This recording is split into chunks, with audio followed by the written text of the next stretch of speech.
আসসালামু আলাইকুম বন্ধুরা, আমি আবার ফিরে আসছি আপনার সামনে।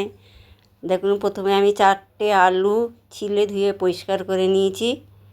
এবার আমি আজকে দোকানের মতো আলু চিপস বানিয়ে দেখাবো, আপনারা দেখতে থাকুন। বন্ধুরা, আমার চ্যানেলে স্বাগত জানিয়ে আপনাদের আমি শুরু করছি আমার রেসিপি। আমার চ্যানেলে প্রথমে আসলে প্রথমে সাবস্ক্রাইবার করে বেল আইকনটা ক্লিক করে দেবেন, যাতে নতুন নতুন রেসিপি সবার আগে আপনাদের কাছে নোটিফিকেশান চলে যাবে। আমি একটা গ্রেট এনেছি, গ্রেটার সাহায্যে এইভাবে আলুগুলো আমি সব গ্রেট করে নেব। দেখুন বন্ধুরা, এই যে এইভাবে সমস্ত আলুগুলো আমি গ্রেট করে নেব। যারা সাবস্ক্রাইব করেছেন বন্ধুরা, তাদেরকে আমি অনেক অনেক ধন্যবাদ জানাই।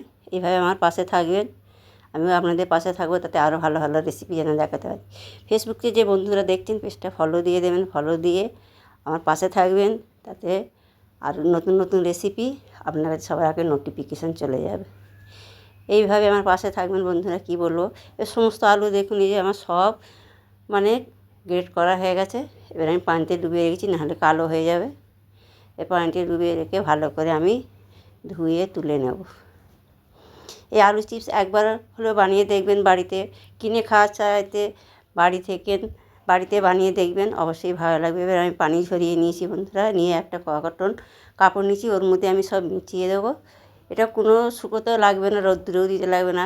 এরকম কটন কাপড়ে বিছিয়ে 5 মিনিট কি 10 মিনিট রাখলেও ভালো হবে, 5 মিনিট রাখলেও হয়ে যাবে।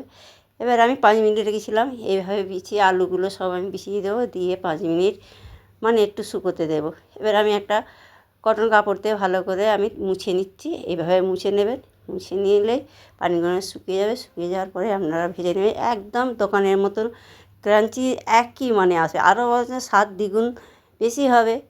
তো বাইরের চাইতে বাড়ির বানানো আরও হেলদি, বাইরে খাওয়া চাইতে।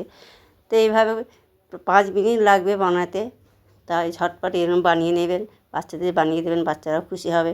প্যাকেটে করে দিয়ে কতদিন ধরে বন্ধুরা বলুন তো থাকে, খাওয়া ঠিক নয়, পেটের পক্ষে ক্ষতি করবে। সেই জন্য আপনারা চেষ্টা করবেন বাড়িতেই বানাতে। এবার আমি শুকিয়ে নিচে নিয়ে এবার গ্যাস জ্বালিয়ে কড়াই তেল গরম করতে বসিয়ে দিয়েছিলাম। এবার আমি আলু চিপসগুলো দিয়ে দিলাম, দিয়ে আমি ভেজে নেব একটু লাল লাল করে। এইভাবে ভেজে দেখবেন, হ্যাঁ, বাড়িতে বানিয়ে কতটা খেতে সে টেস্টি হয়, না বানালে তো বুঝতে পারবে না। আমি একদম প্লেন দেখাচ্ছি আপনাদের, ভেজে আমি কোনো মশলা দিচ্ছি না। যেমন সাদা আলু চিপসগুলো যেগুলো পাওয়া যায় সেইগুলো, যেমন মশলাদার যেগুলো যে প্যাকেটে থাকে সেগুলো নয়, এমনি পুরো প্লেন চিপস আমি আপনাদের শেয়ার করছি। আপনারা দেখেন আমার এই রেসিপি যদি আপনাদের ভালো লাগে বন্ধুরা, অবশ্যই কমেন্টে জানাবেন। বেশি বেশি করে শেয়ার করে ফ্যামিলির সাথে, ফ্রেন্ডের সাথে এইভাবে আমার পাশে থাকবেন। দেখুন, এই যে আপনাদের দেখাচ্ছি কতটা সুন্দর হয়েছে না, খেতেও তো এত সুন্দর হয়েছে, কী বলবো আপনাদের। আপনারা দেখবেন, আমি দেখাবো আপনাদের কতটা ক্রাঞ্চি হয়েছে।